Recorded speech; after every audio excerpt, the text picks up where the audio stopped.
패턴을 보이고 있다는 문제의 도청앱. 때문에 전문가들은 이 도청앱이 북한에서 만들어진 것이 아닐까 의심된다고 합니다. 약간 오직 돈을 벌자, 예하벌이를 해야 되는 언제까지 얼마를 벌어야 된다. 이 응급한 과제가 있습니다.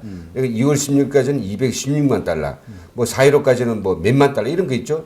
이거를 처리하기 위해서는 정상적인 오달 받아서는 어려우니까는 불법 거래를 생각하는 거죠. 마약이나 위조 지폐 제조 등 전통적인 외화벌이가 줄어들면서 이른바 사이버 전사들로 불리는 북한 해커들이 외화벌이 수단으로 활용되고 있다는 것인데요. 제일 중요한 것은 그 사람들이 어떤 업무상 용건을 해외에 나갈 수 있다는 것. 해외에 나가면 해외에서 일을 하는 과정을 통해서 달러라든지 기타 이런 부수입을 얻을 수 있다는 것. 뭐 중간 계층의 어떤 그 서민들의 경우에는 첫째가 바로 이 소프트웨어 그런 공학자는 기술자가 되는 겁니다. 저희가 단독으로 입수한 영상입니다. 북한 프로그래머들이 중국에서 활동을 하고 있는 모습을 촬영한 것인데요. 자, 이런 식으로 중국을 통해 문제의 도청앱이 거래되고 있을 가능성도 완전히 배제할 수 없는 상황. 이 국가수사기관의 도청앱과 북한이 연루되어 있을 가능성을 전달했습니다. 모닝와이드에서 스마트폰 도청을 취재하면서 단독으로 입수한 자료입니다. 그런데 취재 도중 국가수사기관에서 조사를 하겠다며 바로 이 자료를 요청해 왔습니다. 어떤 자료죠? 네, 현재 조사가 진행 중인 관계로 더 이상의 취재는 불가능했지만 빠른 시일 내에 사건의 내막을 밝히겠다고 하니까 조금 더 추이는 지켜봐야겠습니다. 네. 어떻게 해야 됩니까? 현재로서는 기존에 제공되는 모바일 백신들이 이런 부분에 있어서 완벽히 대응 해결책을 제공하지 못하고 있습니다. 향후에는 이제 이런 위험성에 대해서도 탐지하는 기능이 추가되겠지만 현재는 아직 뾰족한 답이 없고요. 도청 앱이 설치되면 전화번호나 휴대전화 자체를 바꾸는 것 외에는 해결책이 없다고 하니 유의하시기 바라겠습니다. 예, 걱정스럽네요.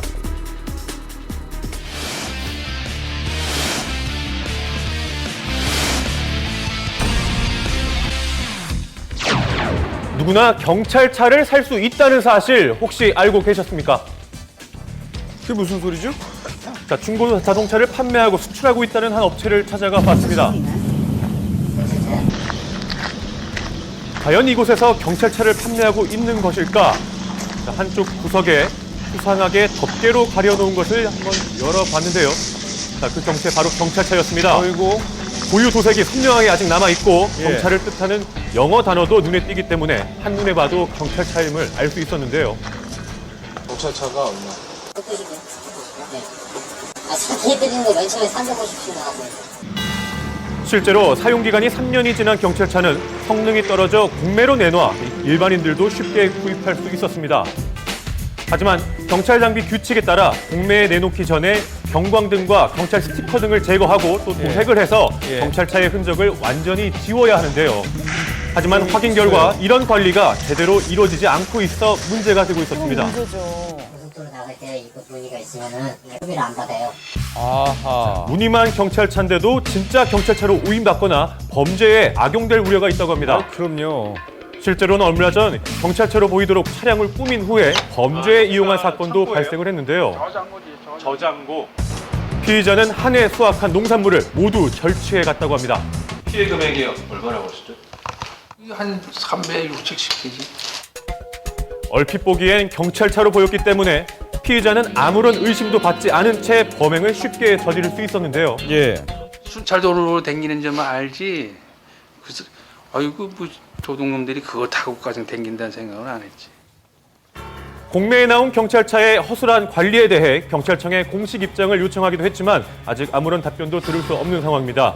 경찰차가 범죄에 악용되지 않도록 철저한 관리 감독이 필요해 보입니다. 그러게 말입니다. 이 규정은 있는데 전혀 지금 관리가 되지 않고 있다는 얘기인데 실제로 피해 사례가 있다고 하니까 대책 마련이 좀 시급해 보이네요. 네, 그리고 앞서 전해드린 필리핀 소식 아직 한국인 10명 정도가 생사가 확인되지 않아서 많이 걱정이 되고 또 끝까지 지켜봐야 하는 상황입니다. 자, 다시 한번 필리핀 피해 상황을 정리해봤습니다. 초강력 태풍 하이엔이 필리핀 중남부 지역인 레이토 섬 타클로반시를 강타한 건 지난 8일이었습니다.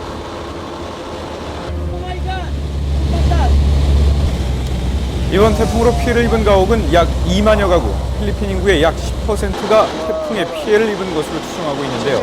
해안 도시인 타클로반시를 휩쓴 태풍과 바람, 그리고 해일까지 도시는 거대한 폐허로 변해서